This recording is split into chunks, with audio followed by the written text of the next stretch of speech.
Hello viewers, আসসালামু আলাইকুম। আজকে আরেকটি নতুন ভিডিও নিয়ে হাজির হয়েছি আপনাদের সাথে শেয়ার করব বলে।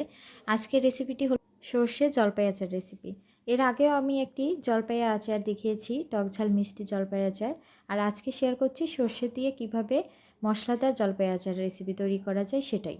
তো চলুন চলে যাই মূল রেসিপিতে। প্রথমেই আমি জলপাইগুলো দুই পাশ থেকে এভাবে কেটে নিয়েছিলাম। তারপরে আমি একটি মশলা তৈরি করব। এর জন্য ভেজে নিচ্ছি মেথি, কালো জিরা জিরা আর হচ্ছে 3টি শুকনো মরিচ নিয়েছি আর নিয়েছি সর্ষে।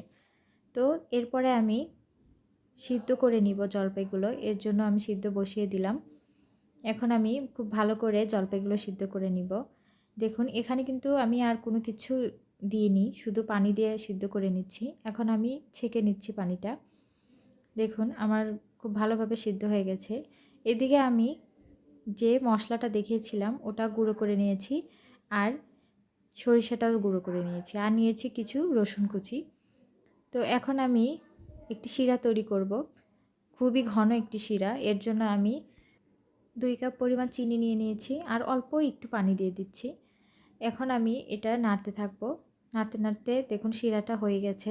এখন আমি জলপাইগুলো দিয়ে দিচ্ছি। দেখুন আমি সবগুলো জলপাই দিয়ে আমি ভালো করে এটা মিশিয়ে নিব। দেখুন আর অল্প অল্প করে এভাবে জলপাইগুলো ভাঙতে থাকব। এখন আমি শুধু বারবার এটাই করে যাব, ভালো করে নেড়ে চেড়ে জলপাইগুলো ভাঙব। দেখুন এরপর আমি দিয়ে দিলাম সামান্য একটু লবণ। লবণ দেওয়ার পর এখন আমি আবারও ভালো করে নেড়ে চেড়ে জলপাইগুলো ভেঙে দিচ্ছি। এরপরে আমি দিয়ে দিচ্ছি রসুন কিউব করাগুলো। তারপরে যে মশলাগুলো আমি বানিয়েছিলাম সর্ষে, সেগুলো আমি সব দিয়ে দিচ্ছি।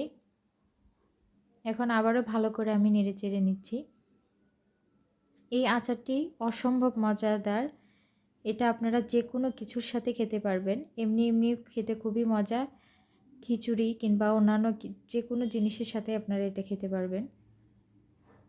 দেখুন আমার প্রায় হয়ে এসেছে। কতটা দেখতে লোভনীয় লাগছে, খেতেও খুবই মজা। দেখুন আমার হয়ে এসেছে প্রায়।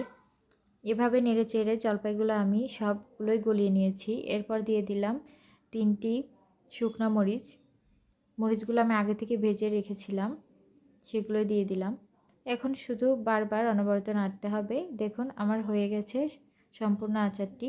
কতটা দেখতে লোভনীয় লাগছে। তো ভিডিওটি ভালো লাগলে অবশ্যই আপনারা লাইক কমেন্ট করবেন, শেয়ার করবেন এবং ফলো দিয়ে পাশে থাকবেন।